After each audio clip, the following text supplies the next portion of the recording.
اعوذ باللہ من الشیطان الرجیم بسم اللہ الرحمن الرحیم اللہم صلی علی محمد وعلی آل محمد کما صلیت علی ابراہیم وعلی آل ابراہیم انک حمید مجید اللہم بارک علی محمد وعلی آل محمد کما بارکت علی ابراہیم وعلی آل ابراہیم انک حمید مجید رب اشرح لی صدری ویسر لی امری واحلل عقدۃ من لسانی یفقہوا قولی رب زدنی علما رب یسر ولا تعسر وتمم بالخیر وبک نستعین یا فتاح رب زدنی علما اللہم انی اسألک حبک وحب من یحبک والعمل الذی یبلغنی حبک اللہم الہمنا رشدنا واعذنا من شرور انفسنا آمین۔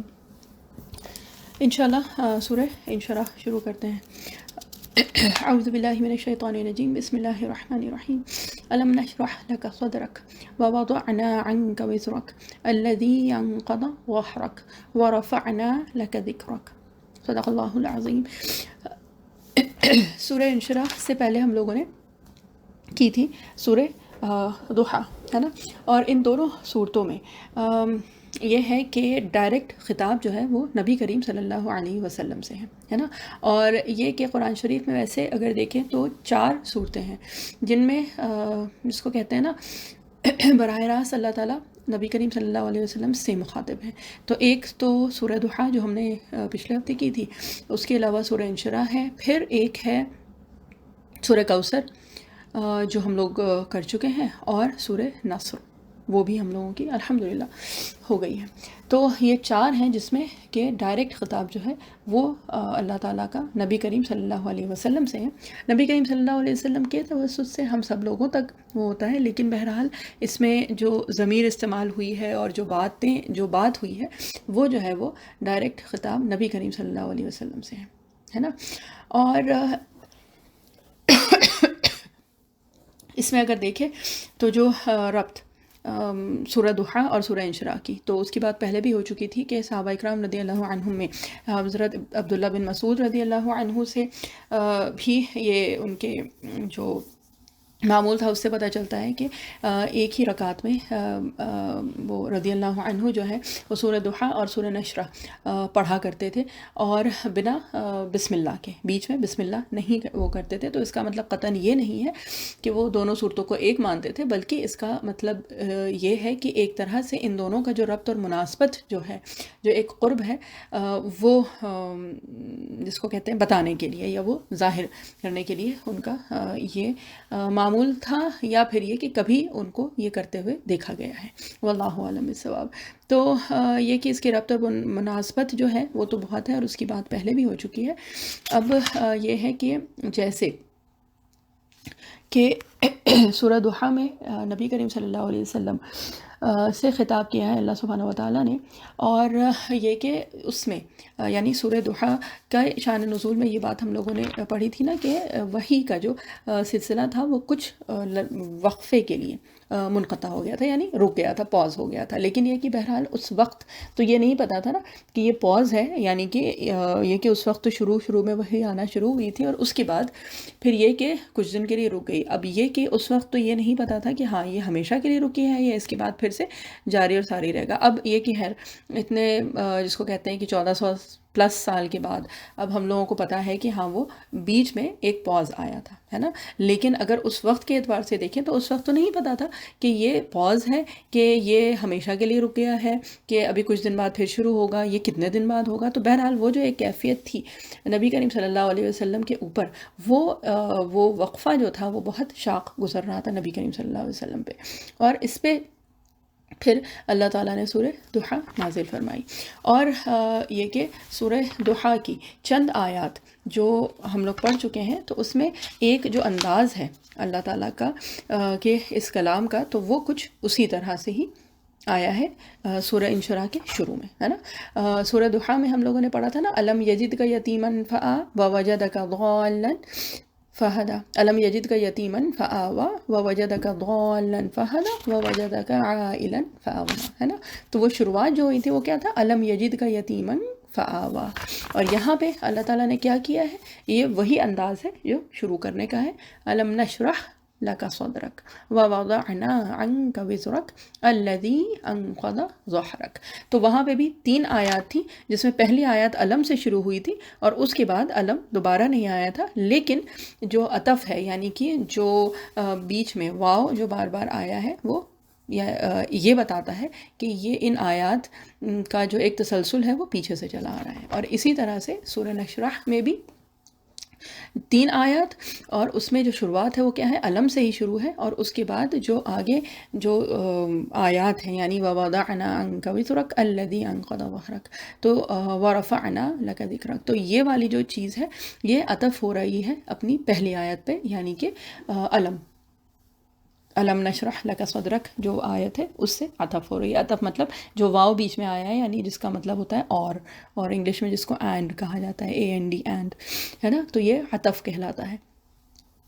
تو دونوں کا انداز جو ہے وہ تقریباً وہی انداز ہے نا. اور سورہ نشرح،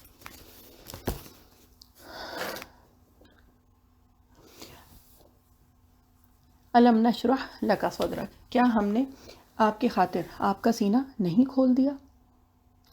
یا پھر دوسرا ترجمہ، اے نبی صلی اللہ علیہ وسلم کیا ہم نے نہیں کھول دیا آپ کے لیے آپ کے سینے کو؟ ٹھیک، اب یہاں پہ ایک جو بات آتی ہے تو کچھ قدیمی مفسرین اکرام یعنی پہلے کچھ مفسرین اکرام نے اس کو جو تعبیر کیا ہے وہ کیا ہے شق الصدر سے. ٹھیک ہے، یعنی کہ جو سیرت مبارکہ سے، جو حدیث شریف سے ہم لوگوں کو پتہ چلتا ہے کہ نبی کریم صلی اللہ علیہ وسلم کے ساتھ شق الصدر کا واقعہ آیا تھا. اب شق الصدر کیا ہے؟ شق کہتے ہیں، ویسے تو ہم لوگ اس کی کافی یہ کہ لغات اور وہ سب پڑھ چکے ہیں. بہرحال یہ کہ جو آپ صلی اللہ علیہ وسلم کا سینہ مبارک چاک کیا گیا تھا، ہے نا، تو یہ واقعہ جو پیش آیا تھا ایک بار نبی کریم صلی اللہ علیہ وسلم کے بچپن میں، اور اس کے بعد جب شب معراج کا جب واقعہ پیش آیا تھا تو اس سے پہلے جب جبرائیل علیہ السلام آئے تھے نبی کریم صلی اللہ علیہ وسلم کے پاس، تو اس وقت وہ شق الصدر کا واقعہ یعنی کہ نبی کریم صلی اللہ علیہ وسلم کا سینہ مبارک جو ہے وہ چاک کیا گیا تھا. ٹھیک ہے، جس کو کہا جاتا ہے مطلب فزیکلی اس کو کھولا گیا تھا. ٹھیک ہے، physical opening of the heart جو ہے نا وہ ہوا تھا. اور وہ جو کہا جاتا ہے بہرحال اس کی ابھی بہت تفصیل میں جانے کا وقت نہیں ہے، لیکن یہ ہے کہ وہ بیسیکلی 2 بار پیش آیا تھا. اور یہ ہے کہ نبی کریم صلی اللہ علیہ وسلم کے قلب مبارک سے جو بھی دنیاوی جو بھی جس کو کہتے ہیں کہ چیزیں جو تھیں وہ ہٹانے کے لیے یعنی اس کو صاف کرنے کے لیے وہ واقعہ پیش آیا تھا. واللہ عالم ثواب. اچھا، اب یہ بات تو ہو گئی شق الصدر کی، لیکن یہاں پہ جو ہے یہاں پہ ہو رہی ہے شرح الصدر کی، یعنی شرح، علم نشرح ہے نا، شین را اور ہا، یہ جو ہے تو شرح الصدر جو ہے وہ الگ چیز ہے. ٹھیک ہے، اور شق الصدر جو ہے جو physical opening of the heart تھا وہ ایک الگ چیز تھی، اور یہ جو ہے یہ شرح الصدر کی بات ہو رہی ہے. ٹھیک ہے، اب شرح الصدر کیا ہے؟ شرح الصدر جو ہے تو وہ ہوتا ہے ایک جس کو کہتے ہیں نا سینے کی، دل کی کشادگی سے مطلب یہ ہے کہ دیکھیے شین راحہ، شرح جو ہے وہ کہا جاتا ہے جب کسی چیز کو لیں اور اس کو جس کو کہتے ہیں نا بالکل ملائم بنا دیا جائے. ٹھیک ہے، یعنی ملائم ایسا کہ وہ پھر ڈھل جائے. ٹھیک ہے، جیسے اور اگر ویسے سمجھنے کے لیے کہ سینے میں جو کشادگی جو ہوتی ہے نا وہ ہونی. ٹھیک ہے، یعنی اب اس کے بعد جب شرح صدر ہو گیا تو پھر کوئی تنگی محسوس نہیں ہوتی ہے. ٹھیک ہے، ٹھیک. اب یہ جو بات ہے نا یہ الگ الگ جگہ یعنی قرآن شریف میں بھی اللہ تعالیٰ نے شرح الصدر کی بات کی ہے. ٹھیک ہے، شرح الصدر ایک تو دیکھیے جو بات آئی ہے، جو ذکر آیا ہے شرح الصدر کا، وہ آیا ہے سورہ زمر. اگر آپ لوگوں کو یاد ہو سورہ زمر سورہ نمبر 39 ہے نا، اس میں آیت نمبر 22 جو ہے سورہ زمر کی، تو اس میں اللہ تعالیٰ کیا فرما رہے ہیں؟ افمن شرح اللہ صدرہ للاسلام فہو علی نور من ربہ. ٹھیک ہے، تو یہ بات جو ہے یعنی کہ یہ جو سورہ زمر کی جو آیت ہے تو اس کے ذہن میں کیا بات آ رہی ہے کہ بھلا غور کرو اس شخص کے بارے میں، یعنی وہ شخص کہ جس کے سینے کو اللہ نے اسلام کے لیے کھول دیا ہے، اور وہ اپنے رب کی طرف سے کیا ہے، ایک نور پہ قائم ہو، ٹھیک ہے، یعنی کہ اللہ تعالیٰ نے اس کا شرح صدر کر دیا ہے، اس کا سینہ کھول دیا ہے، ٹھیک ہے۔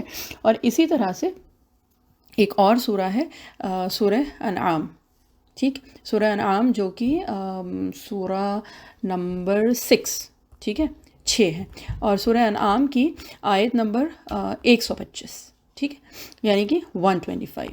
تو اس میں جو بات آئی ہے یہی شرح صدر کے ہی سلسلے میں جو آئی ہے، فَمَن يُرِدِ اللَّهُ أَن يَهْدِيَهُ يَشْرَحْ صَدْرَهُ، اللہ جس کے بارے میں ارادہ کر لیتا ہے کہ اسے ہدایت دے تو اس کے سینے کو اسلام کے لیے کھول دیتا ہے، ٹھیک ہے، ٹھیک۔ تو یہ شرح جو ہے یہ کیا ہے، یہ بیسکلی بات وہی ہے کہ سینے میں ایک کشادگی آ جاتی ہے، کوئی تنگی محسوس نہیں ہوتی، اور بات جو ہے نا وہ یہ ہے کہ دیکھیے بہت سی دین کی جو باتیں ہوتی ہیں نا وہ کوئی بھی شخص ہوتا ہے وہ مانتا رہتا ہے، ٹھیک ہے، چاہے سمجھ میں آئے چاہے نہ آئے، یہ بھی بہت اچھی بات ہے، ٹھیک ہے، کہ سمجھ میں آئے نہ آئے لیکن مان لیتا ہے، ٹھیک ہے۔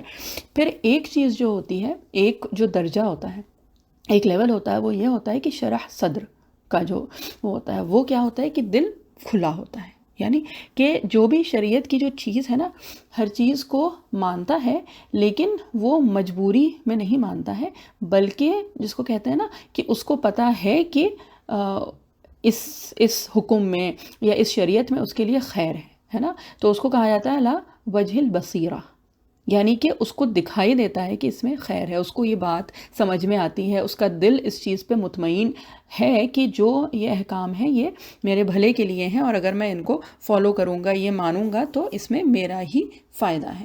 تو یہ والی جو بات ہو رہی ہے نا یہ ہے جو کہ شرح صدر کی بات ہے، ٹھیک۔ تو بات یہی ہے کہ شریعت کی جو بھی حکم ہے، ٹھیک ہے، ڈوز اینڈ ڈونٹس ہوتے ہیں نا، اوامر یعنی جو کام کہنے کو کہے گئے، اور نواہی یعنی جن کاموں سے منع کیا گیا ہے، یعنی نہیں کہا گیا ہے کہ یہ نہ کرو، تو یہ جو بھی اوامر اور نواہی ہوتے ہیں نا دین کے، تو اس کو وہ سب فالو کرنے میں آسانی ہوتی ہے، اور یہ جو ہے یہ مجبوری میں نہیں کرتا ہے، بلکہ اس وجہ سے کیونکہ اس کا دل جو ہے وہ ان چیزوں پہ ٹھکا ہوتا ہے، یعنی کہ دل میں ایک اطمینان، ایک وہ جس کو کہتے ہیں وہ بھروسہ رہتا ہے، وہ یقین ہے بیسیکلی کہ جو کر رہے ہیں وہ اس میں ہمارا ہی بھلا ہے، ٹھیک ہے۔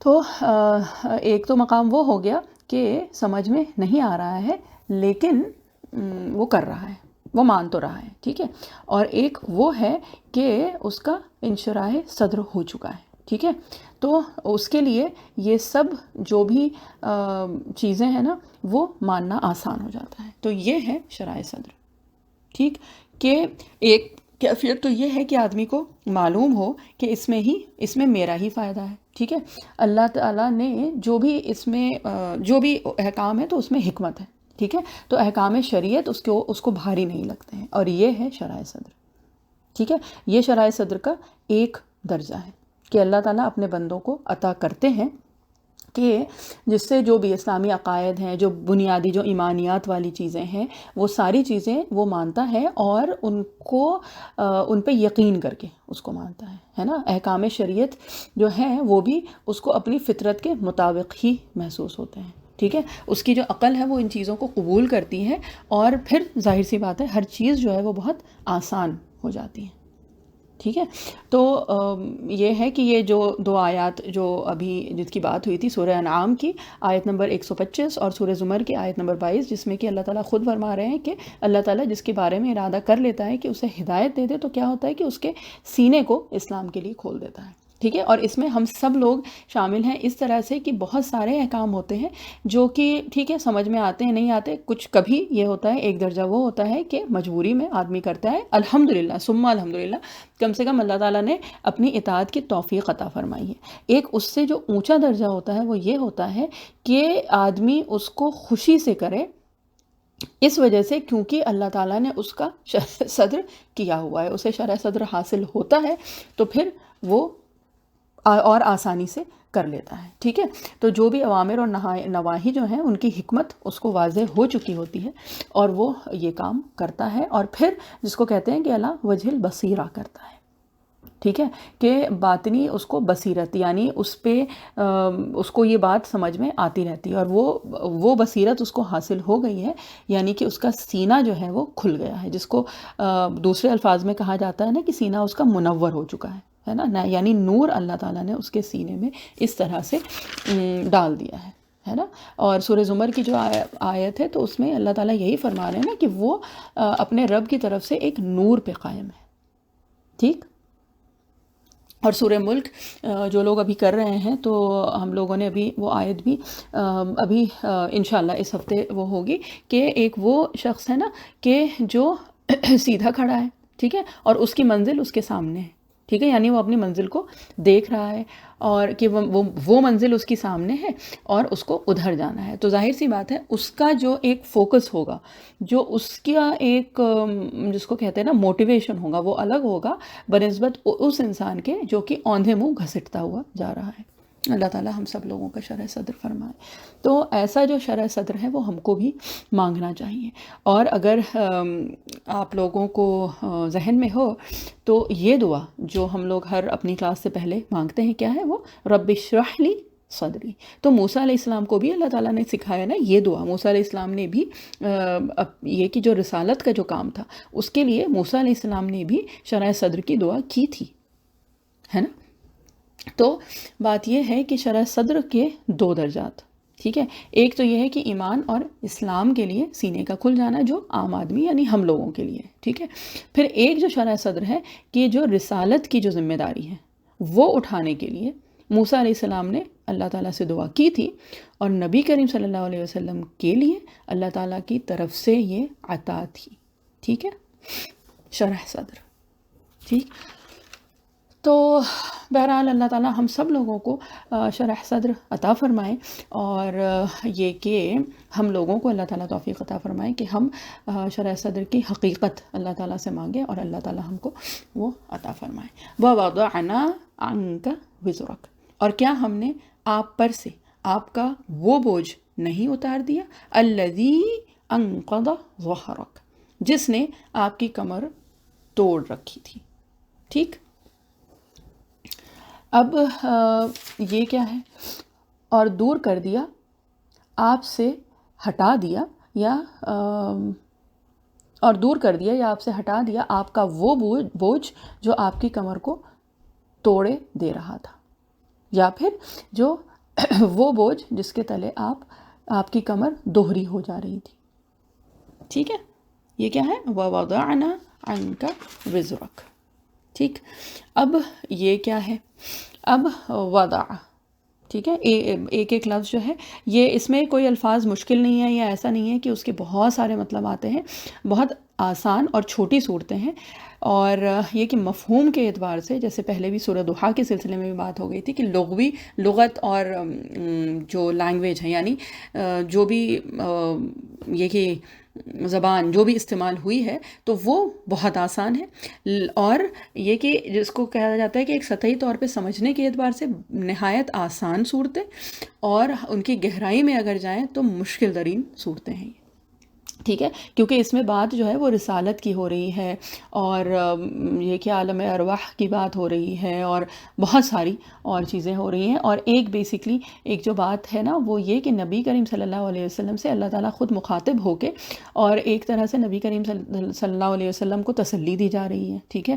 اور جس کو کہا جاتا ہے نا کہ ایک پرائیویٹ کانورسیشن ہے اللہ سبحانہ و تعالیٰ کی اور نبی کریم صلی اللہ علیہ وسلم کی، تو واقعی اس کی جو گہرائی ہوگی وہ ہم لوگ وہاں تک نہیں پہنچ سکتے، وہ رسائی ہم لوگوں کو حاصل نہیں. بہرحال یہ کہ سمجھنے کے اعتبار سے اللہ تعالیٰ جتنا ہم سب لوگوں کو اپنے اپنے لیولز کے حساب سے اللہ تعالیٰ اس کو سمجھنے کی توفیق عطا فرمائے، آمین.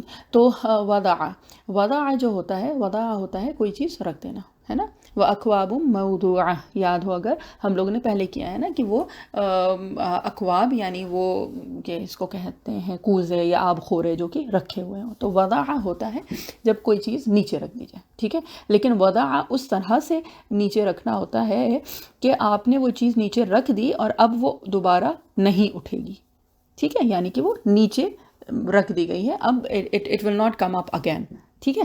تو یہ ہے, ٹھیک ہے. وہ اکواب موضوعہ کے وہ اکواب جو کہ نیچے رکھ دیے ہیں. اور وہ یہ تھا نا جنتیوں کے جو احوال ہیں جو ہوں گے تو اس کے بارے میں اللہ تعالیٰ بتا رہے تھے کہ ان کے پاس جو کوزے ہوں گے وہ رکھے ہوئے ہوں گے, اور کیا ہے کہ ریفلز کے لیے بھی ان کو اٹھانے کی ضرورت نہیں ہوگی, وہ وہیں پہ ہی ہوں گے, اور ایک بار جب وہ خالی ہو جائیں گے تو کیا ہوگا, اس کو دوبارہ سے اس کو ریفل کر دیا جائے گا, دوبارہ سے بھر دیا جائے گا, ان کو اٹھانے کی ضرورت نہیں پڑے گی. وہ ہے موضوعہ, ٹھیک ہے. تو وضع بیسکلی کہ کوئی چیز اس طرح سے نیچے رکھ دینا کہ وہ وہی نیچے ہی رہے, اب وہ دوبارہ سے اٹھ کے نہیں آئے گی, ٹھیک ہے. تو کیا مطلب اس سے جو سمجھ میں آتا ہے کہ اللہ تعالیٰ نے جو بھی وہ چیز تھی وہ ایسے ہٹا دی ہے نبی کریم صلی اللہ علیہ وسلم کے اوپر سے کہ اب وہ دوبارہ سے نبی کریم صلی اللہ علیہ وسلم کے اوپر نہیں آئے گی, ٹھیک ہے. اب یہ کیا بوجھ تھا اور یہ کیا بات ہو رہی تھی, تو بہرحال اپنے سمجھنے کے لیے یہ ہم لوگ یہ کہ جو تفاسیر سے جو پتہ چلتا ہے کہ نبی کریم صلی اللہ علیہ وسلم کا ایک جو سورہ ضحیٰ میں بھی ہم لوگوں نے وہ کیا تھا کہ جو آس پاس کی جو بھی اور چیزیں ہو رہی تھیں اس زمانے میں یعنی نبوت سے پہلے, تو وہ سب دیکھ کے نبی کریم صلی اللہ علیہ وسلم پریشان ہوتے تھے, فکر مند ہوتے تھے. یعنی کہ جو بھی ظلم اور زیادتی ہو رہی تھی, فقر اور فاقہ تھا, یتیموں پہ ظلم تھا, بچیوں کو دفن کیا جا رہا تھا, اور یہ کہ بت پرستی, شرک, اور جتنی بھی اور یہ کہ جو بھی معاشری سطح پہ جو بھی چیزیں ہو رہی تھیں, جو ایشوز تھے, جو سوشل انجسٹس جو چل رہا تھا اس وقت, تو وہ نبی کریم صلی اللہ علیہ وسلم کو یہ کہ پریشان کرتا تھا, فکر مند ہوتے تھے نبی کریم صلی اللہ علیہ وسلم. اور اس کے علاوہ اور جتنی بھی اور آس پاس جو چیزیں چل رہی تھیں, ٹھیک ہے. تو یہ وہ ایک بوجھ تھا جو اللہ تعالیٰ نے ہمیشہ ہمیشہ کے لیے نبی کریم صلی اللہ علیہ وسلم کے اوپر سے ہٹا دیا. کیسے کہ وہ جو ایک ظلمت تھی, وہ جو ایک اندھیرا تھا جس میں نبی کریم صلی اللہ علیہ وسلم اپنے آپ کو محسوس کر رہے تھے, مطلب یہ کہ جو معاشری سطح پہ اور ہر طرح سے جو ایک جو پریشانی اور جو فکر لاحق تھی, تو وہ اللہ تعالیٰ نے ہمیشہ ہمیشہ کے لیے وہی کا جو نور آیا نا, تو اس سے وہ اندھیرا, وہ جو ظلمت تھی, وہ ہمیشہ کے لیے ختم کر دی اللہ تعالیٰ نے, ہے نا. تو یعنی کہ وہ جو ایک جس کو کہتے ہیں کہ ایک جو زمانہ جاہلیت کی جو تاریکی تھی وہ تو ہمیشہ کے لیے ختم ہو گئی جب یہ وحی کا نور آیا نبی کریم صلی اللہ علیہ وسلم کے پاس اور ان کے ذریعے سے اس دنیا میں جب آیا. تو یہ واقعی وہ بوجھ تھا جو کہ ہمیشہ کے لیے ختم ہو گیا کہ اب ہم لوگ ادھر ادھر ٹھیک ہے جو کچھ بھی دیکھتے ہیں, لیکن یہ ہے کہ نور نبوت اس وقت دنیا میں موجود ہے اور اب وہ انشاءاللہ قیامت تک رہنے والی چیز ہے نا. تو اور نبی کریم صلی اللہ علیہ وسلم کے اس سے اگر ان کے کنیکشن میں اگر دیکھیں, ان کے ریلیشن میں, تو کیا ہے کہ جو ایک وہ جہالت کی جو ایک تاریکی تھی, جو ایک ظلمت تھی, جو ایک اندھیرا تھا, تو وہ تو ہمیشہ کے لیے اللہ تعالیٰ نے ہٹا دیا تھا اپنے نور سے, یعنی کہ نور وحی یا قرآن کا جو نور تھا, اپنا کلام کا جو ایک نور تھا, وہ نبی کریم صلی اللہ علیہ وسلم کو عطا کر کے, ٹھیک ہے. تو ووضعنا کہ ہم نے آپ پر سے ہٹا دیا, ٹھیک ہے, اتار دیا. تو یہ اس طرح سے اترا کہ یہ والا جو بوجھ ہے اب کبھی بھی نہیں آئے گا نبی کریم صلی اللہ علیہ وسلم کے اوپر, ٹھیک ہے. عن کا یعنی آپ کے اوپر سے, آپ سے الگ کر دیا, یہ وہ ہے عین کا. عین اور نون یہ جو ہے یہ آتا ہے کہ جب جس کو کہتے ہیں نا کہ الگ کر دیا جائے اس چیز سے, ٹھیک ہے, یعنی نبی کریم صلی اللہ علیہ وسلم سے. اور اس کے بعد کیا ہے عن کا وزرک, ٹھیک ہے. اب وزیر وزر کیا ہوتا ہے کہ جو اردو میں ہم جیسے استعمال کرتے ہیں نا وزیر ہے نا. جب موسیٰ علیہ السلام نے بھی جب اللہ تعالیٰ سے دعا کی تھی, جب اللہ تعالیٰ نے کوہ طور پہ انہیں یہ حکم دیا تھا کہ فرعون کے پاس جانا ہے, تو اس وقت موسیٰ علیہ السلام نے کیا پیشکش کی تھی کہ اللہ موسیٰ علیہ السلام کو ایک وزیر چاہیے، یعنی کون؟ ہارون اخی، یاد ہے نا، وہ ہم لوگ بات کر چکے تھے. تو وزیر کون ہوتا ہے؟ جو کہ بوجھ شیئر کرنے والا، ٹھیک ہے، یعنی کہ جو بھی بوجھ ہے اس کو شیئر کرنے والا. اور وزر کیا ہے؟ وزر اصل میں بوجھ کو کہا جاتا ہے، اور وزیر وہ جو کہ بوجھ کو بانٹ لے، شیئر کرے، ٹھیک ہے. اب عربی میں دیکھیے بوجھ کے لیے الگ الگ لفظ آئے ہیں، ہے نا. ایک تو حمل آتا ہے، وہ بھی تو بوجھ ہوتا ہے، ٹھیک ہے. اور بوجھ یہ جو ہے حمال، اسی سے ہے حمال، لام آ رہا ہے حمال، ٹھیک ہے. تو حمال کس کو کہتے ہیں؟ بوجھ اٹھانے والے کو، ٹھیک ہے. اور حمل وہ بوجھ ہوتا ہے کہ جس کو، جو ہوتا ہے بوجھ لیکن جس کو اٹھا کر انسان چل پھر سکتا ہے، ٹھیک ہے. یعنی کہ وہ بوجھ جو کہ طاقت کے اندر اندر ہو، یعنی کسی کی استطاعت کے اندر جب وہ بوجھ ہوتا ہے تو اس کو حمل کہا جاتا ہے. اس کے بعد ایک اور جو بوجھ کا جو لفظ استعمال ہوا ہے قرآن شریف میں یا عربی زبان میں، وہ ہوتا ہے وزر. اب وزر کون سا بوجھ ہوتا ہے؟ وزر وہ بوجھ ہوتا ہے جو ناقابل برداشت ہو، ٹھیک ہے، جس کے نیچے کوئی دب کے رہ جائے، ٹھیک ہے. یعنی بیسیکلی جس بوجھ کا تحمل نہ ہو پائے اس کو وزر کہا جاتا ہے، ٹھیک ہے. اور اسی طرح سے وا قوف را ایک اور آتا ہے، یہ بھی لفظ بوجھ کے لیے ہی استعمال ہوتا ہے. یہ اس طرح کا بوجھ ہوتا ہے جو کہ اس قدر بوجھ ہوتا ہے کہ اس کی وجہ سے آنکھ کی بینائی اور سماعت جو ہے، یعنی کہ جو ہیئرنگ کیپیسٹی ہے وہ بیکار ہو جائے، ٹھیک ہے. ٹھیک، تو یہ اس بوجھ کو کہتے ہیں وقر، وقر قوف کے ساتھ. اور وزر جو ہے یہ وہ بوجھ ہوتا ہے جو کہ یہ ناقابل برداشت ہو، ٹھیک ہے، اور جس کا تحمل نہ اٹھائے ہو پائے، ٹھیک. اوور ویلمنگ ویٹ جس کو کہہ سکتے ہیں، ٹھیک ہے، کہ ہم نے دور کر دیا آپ سے وہ بوجھ آپ کا جو آپ کی کمر کو توڑے دے رہا تھا، ٹھیک ہے، یعنی کہ ناقابل برداشت ہو رہا تھا، بہت زیادہ ہو رہا تھا. اور یہ کہ بہرحال، اور اسی سے دیکھیے ایک وہ آیت ہے نا، لا تزر وازرۃ وزر اخری، ٹھیک ہے، کہ یہ قیامت کے دن کی بات آئی ہے نا، کہ اس دن کوئی بھی کسی دوسرے کا بوجھ نہیں اٹھائے گا، ہے نا، کسی دوسرے کا بوجھ کسی کو نہیں اٹھانا ہوگا. تو جو ہوگا وہ آدمی اپنے اپنے بوجھ کو اس دن خود لے کے چلے گا. اللہ تعالی ہم سب لوگوں کی حفاظت فرمائے، آمین. تو یہ کیا ہے؟ وَوَضَعْنَا عَنْكَ وِزْرَكَ، کہ آپ سے کیا ہم نے آپ پر سے آپ کا وہ بوجھ نہیں اتار دیا، الَّذِي أَنْقَضَ ظَهْرَكَ، ٹھیک ہے، جس نے، وہ بوجھ جس نے آپ کی کمر توڑ رکھی تھی، ٹھیک ہے. الَّذِي تو ہو گیا وہ بوجھ، وہ کون سا تھا؟ انقض، ٹھیک ہے. اب یہ انقض کیا ہے؟ دیکھیے، نون قوف ضاد، نقض، نقیز کہتے ہیں توڑ دینے والی شے، ٹھیک ہے. اور نون قاف ضاد، نواقض وضو، اگر یہ کہ تھوڑا سا بھی اگر کسی نے بھی فقہ پڑھی ہے یا دین کی کتابوں میں یہ لفظ آتا ہے، یعنی کہ وہ چیزیں جن سے کہ وضو ٹوٹ جائے، ٹھیک ہے، اس کو نواقض کہا جاتا ہے. کوئی بھی چیز وضو ٹوٹنے کے لیے جو بھی چیزیں ہوتی ہیں تو ان کو کیا کہا جاتا ہے؟ نواقض وضو، ٹھیک. تو اسی نون قاف ضاد، یہ جو روٹ ورڈ ہے، یہ جو مادہ ہے، اسی سے یہ نواقض بھی بنا ہے، ٹھیک ہے. اب نقیض کہتے ہیں کہ دیکھیے جب کوئی اونٹ ہوتا ہے یا کسی خچر پہ یا کسی پہ جب کچھ سامان رکھنا ہوتا ہے تو اس کے اوپر کیا رکھا جاتا ہے؟ ایک پالان رکھا جاتا تھا، ہے نا، اور اس پہ پھر وہ بوجھ لادا جاتا ہے.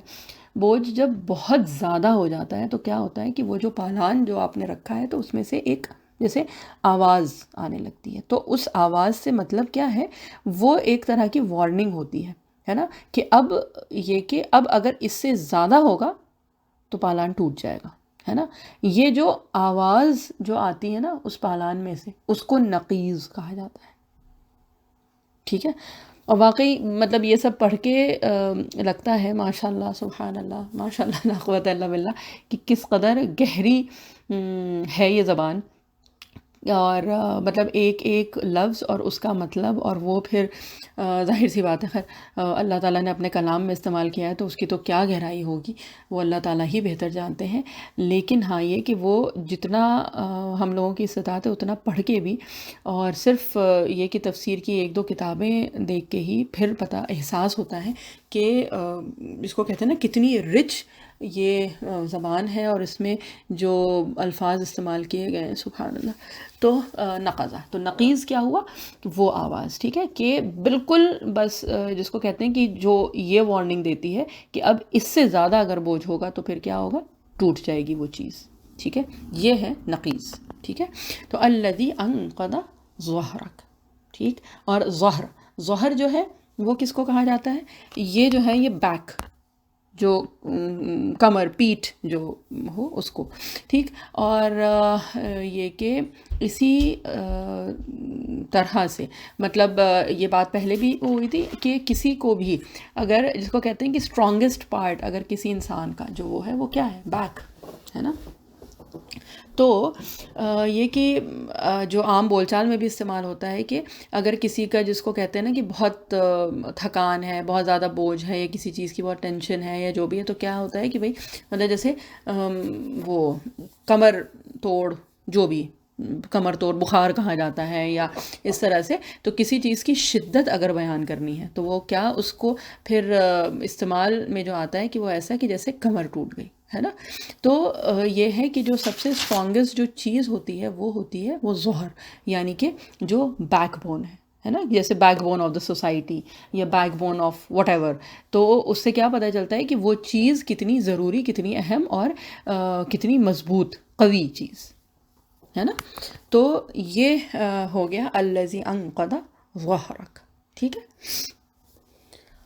ورفعنا لک ذکرک، اور کیا ہم نے آپ کے لیے آپ کا ذکر بلند نہیں کر دیا، ٹھیک. اب یہ جو ہے نا چیز، یہ ہے کہ اللہ تعالیٰ نے نبی کریم صلی اللہ علیہ وسلم کا ذکر جو ہے وہ بلند کیا. اب یہ جو چیز آتی ہے تو یہ ہے کہ دیکھیے الگ الگ طرح سے. ایک تو یہاں پہ جو صیغہ استعمال ہوا ہے وہ ماضی کا صیغہ استعمال ہوا، ٹھیک ہے، جبکہ ابھی یہ جو ہے یہ مکی صورت، ٹھیک. اور اس وقت تو اگر جو سیناریو دیکھیں تو وہ کیا ہے کہ نبی کریم صلی اللہ علیہ وسلم کو اپنے جو گھر والے اور خاندان والے ہیں وہ بھی اتنا جس کو کہتے ہیں کہ تانے دے رہے ہیں اور پریشان کر رہے ہیں، اور وہ ہے. تو اس وقت ویسے اگر بظاہر دیکھیں تو اس وقت تو ایسا نہیں ہوا تھا کہ نبی کریم صلی اللہ علیہ وسلم کا ذکر بلند ہو چکا تھا، لیکن فعل ماضی استعمال ہوا ہے، یعنی پاسٹ ٹینس، ٹھیک. تو عربی زبان میں کیا ہے کہ کسی چیز کی جس کو کہتے ہیں نا یقینی یا حتمی طور پہ ہونے کے لیے جب کوئی استعمال کرتا ہے تو پھر جو آگے فیوچر کی بھی چیز ہے اس کو بھی ماضی میں یعنی پاسٹ ٹینس میں استعمال کیا جاتا ہے.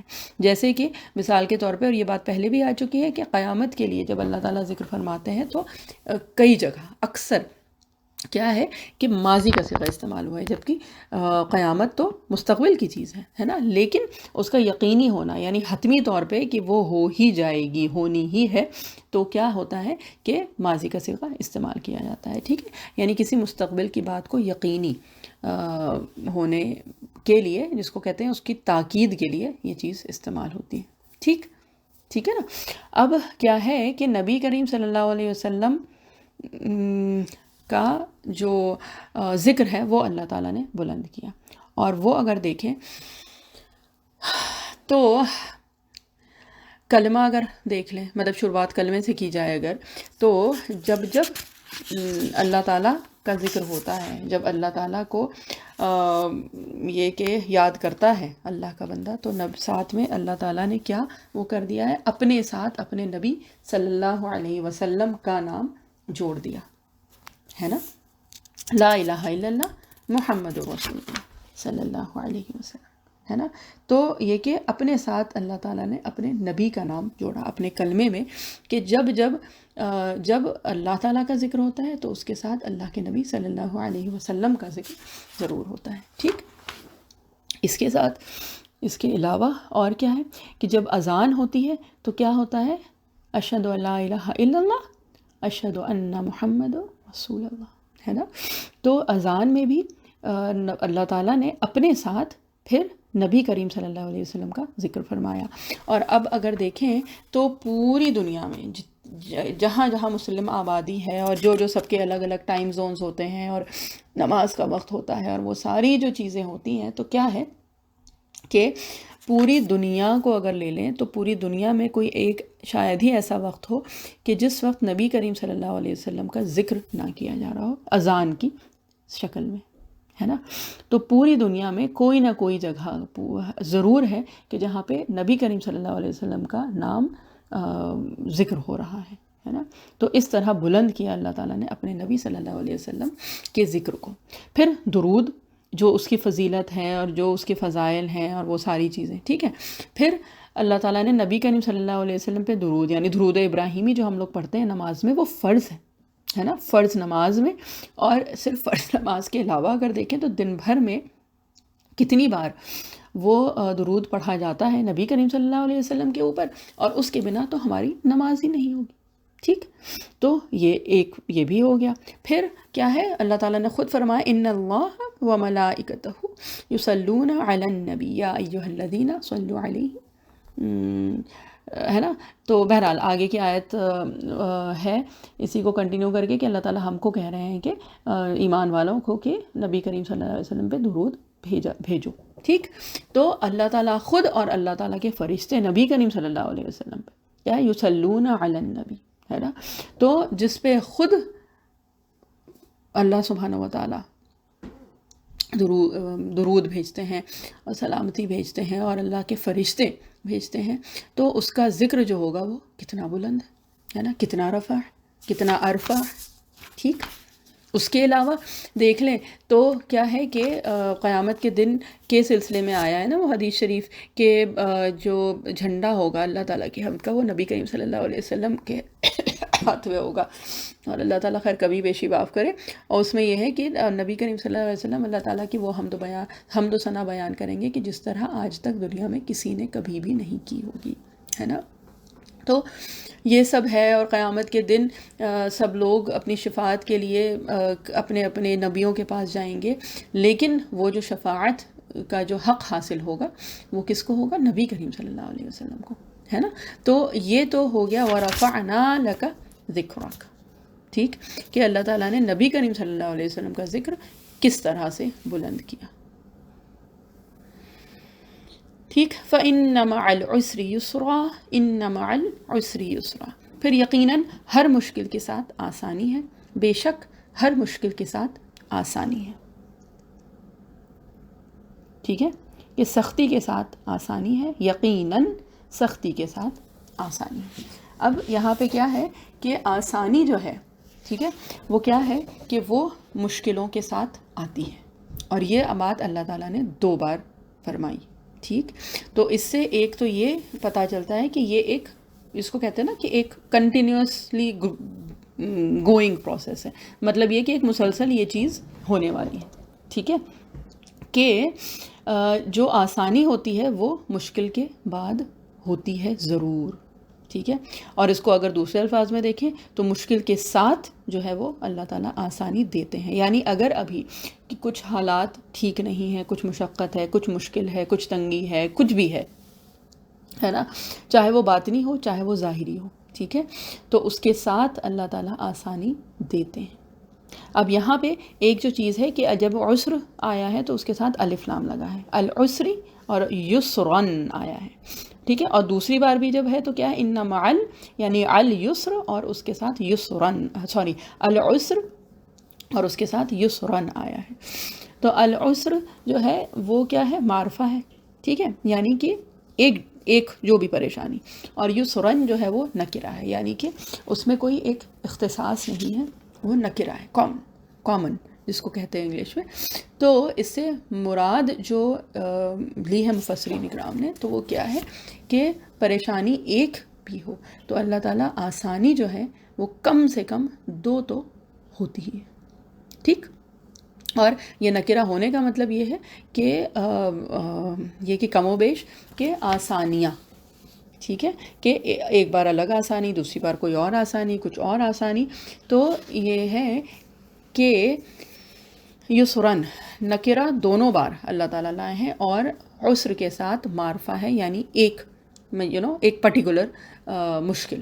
ٹھیک ہے، عسر جو ہے وہ معرفہ الف لام کے ساتھ ہے، یعنی کہ ایک کسی پرٹیکولر جو بھی پریشانی، مشکل، ڈفیکلٹی اس کو بتا رہی ہے، اور یسرن جو ہے وہ نکرہ ہے، یعنی کہ وہ کامن ہے. ٹھیک ہے، اور کسی ایک پہلو سے ہم لوگوں کو سختی جھیلنی ہوتی ہے.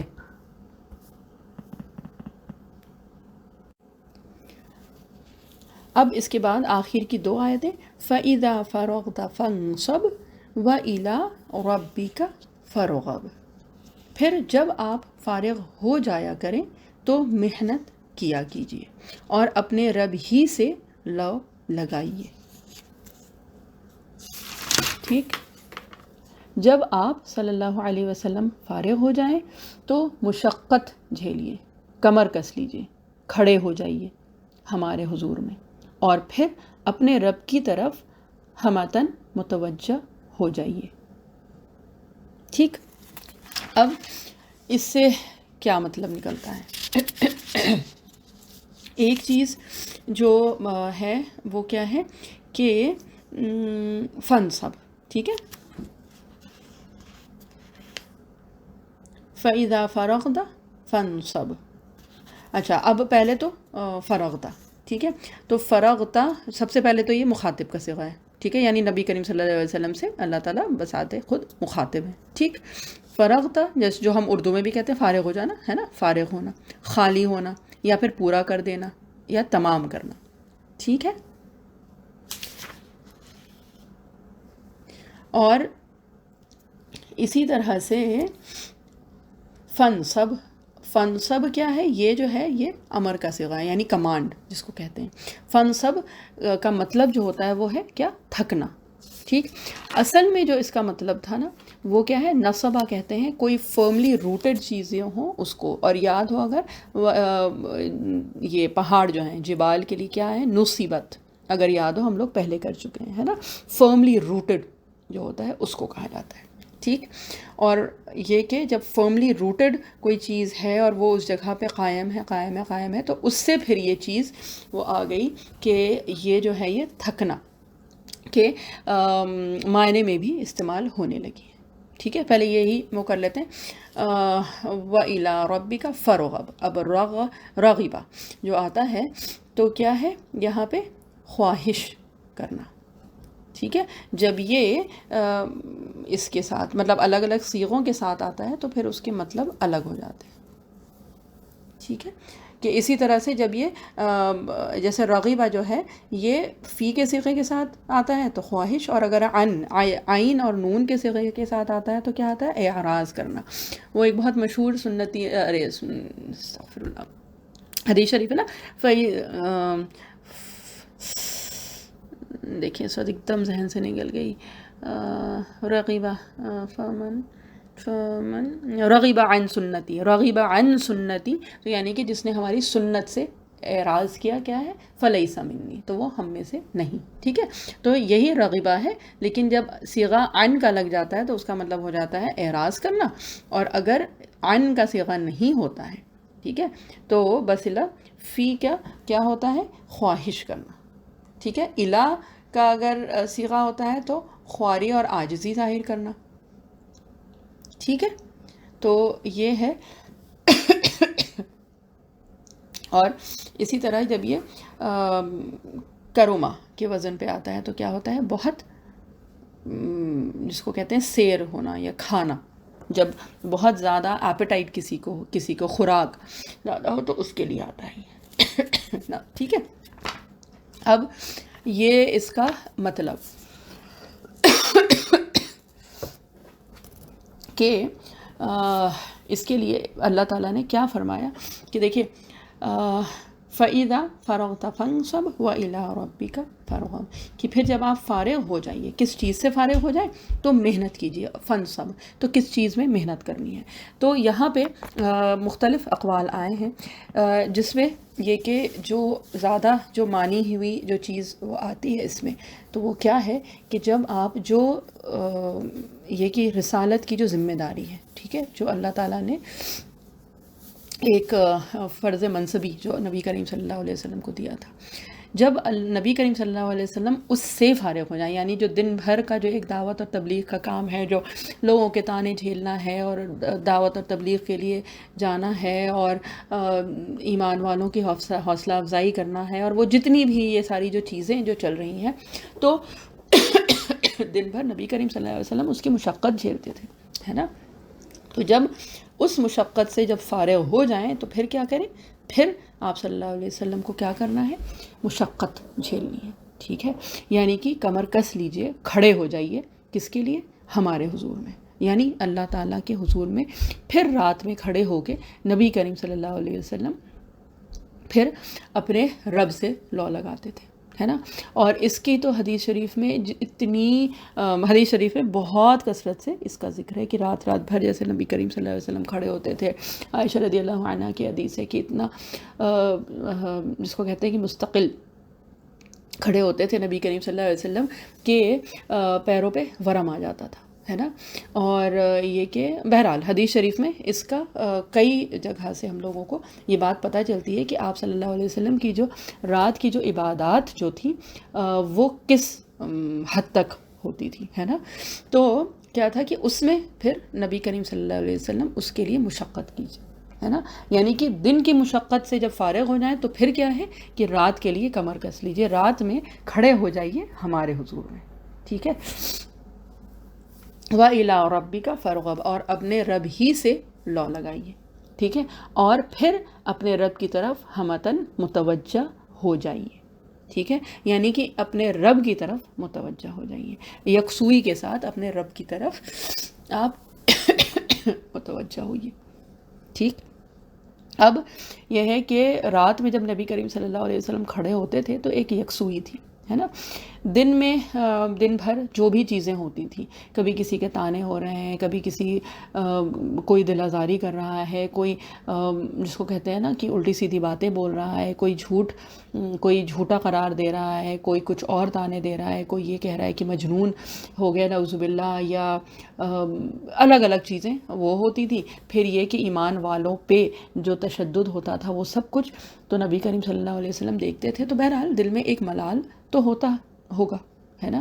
اور یہ کہ یہ ساری جو چیزیں تھیں یہ نبی کریم صلی اللہ علیہ وسلم اپنے اوپر لیتے تھے، ان چیزوں سے نبی کریم صلی اللہ علیہ وسلم کو تکلیف بھی ہوتی تھی، فکر بھی ہوتی تھی، پریشانی بھی ہوتی تھی، اور یہ جو ہے یہ ایک سائیکل رہتی تھی، ہے نا۔ مطلب ایک دن کی اگر 24 گھنٹے کی ایک سائیکل دیکھیں، 24 آور سائیکل، تو وہ یہی تھی کہ دن میں یہ سب کچھ جھیلنا ہوتا تھا، اور پھر رات میں کیا ہوتا تھا کہ آپ صلی اللہ علیہ وسلم اللہ تعالیٰ کے ساتھ پھر جس کو کہتے ہیں کہ لو لگاتے تھے۔ لو لگانے سے مطلب کیا ہے کہ وہ ایک محاورتاً وہ کہا جاتا ہے کہ پھر کھڑے ہوتے تھے اپنے رب کے حضور میں، ہے نا۔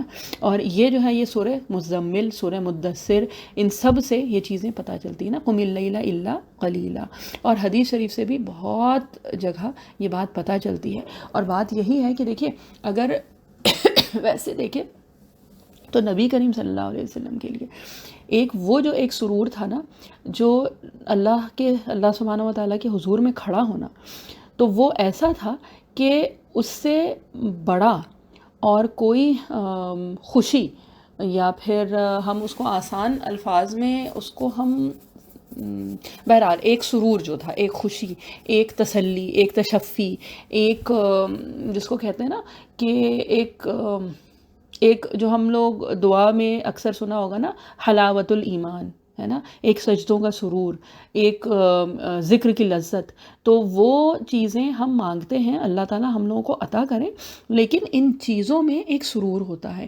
ایک لذت ہوتی ہے، جو کہ جب تک اس کا احساس نہ ہو نا، وہ ہم کو محسوس نہ ہو، تب تک وہ ہم سمجھ ہی نہیں سکتے کہ وہ چیز کیا ہے، اور وہ اللہ تعالیٰ عطا کرتے ہیں، اپنے بندوں کو عطا کرتے ہیں، اور یہ تو نبی تھے، ہے نا. اور نبیوں میں بھی نبیوں کے سردار اللہ تعالیٰ کے حبیب صلی اللہ علیہ وسلم. تو نبی کریم صلی اللہ علیہ وسلم کو کیا لذت آتی ہوگی اللہ تعالیٰ کے ذکر میں اور ان نمازوں میں اور ان دعاؤں میں, اور جو نبی کریم صلی اللہ علیہ وسلم اپنے رب کے حضور میں جو کھڑے ہوتے تھے تو اس کی کیا لذت, اس کی کیا حلاوت, اس کا کیا سرور ہوتا ہوگا, وہ تو نبی کریم صلی اللہ علیہ وسلم ہی جانتے تھے. کہ آخر وقت میں جب جبرائیل علیہ السلام آئے تھے آپ صلی اللہ علیہ وسلم سے اجازت کے لیے, ہے نا, جب آخر وقت آ گیا تھا تو کیا تھا کہ اللہ تعالیٰ نے بھیجا ہے, اور اس سے کہ جو ایک رسالت کی جو ایک ذمہ داری تھا, جو فرض جو تھا, تو وہ ہو گیا ہے اب, جس کو کہتے ہیں کہ وہ چوائس